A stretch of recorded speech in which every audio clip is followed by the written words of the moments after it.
Սիրելի երեխաներ, ես ուզում եմ շատ կարճ ձեզ ծանոթացնեմ օրինակ երկու պատգամավորի հետ, որոնք այսօր ազգային ժողովի նիստերի դահլիճում են։ Օրինակ, մեկը Հակոբ Արշակյանն է, որը բացառիկ զուսպ, բացառիկ լավ, բացառիկ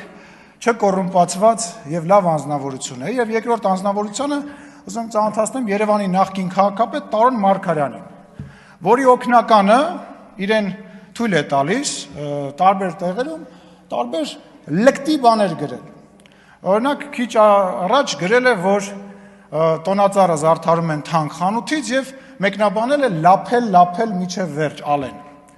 Հիմա ես ինչ եմ առաջարկում։ Ես առաջարկում եմ Տարոն Մարգարյանը իր օգնականին վերցնի ու գնա իրան ստուն,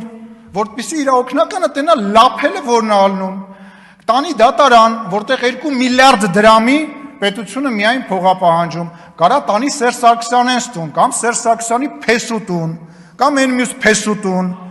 կամ աղբորտուն, որ այդ օգնականը իմանա լափելը որն է։ Ուրեմն ուշադիր բոլորին է վերաբերվում, այս բացակայող Հայաստան դաշինքին, պուին, այն ավել պակաս խոսացող Facebook-յան,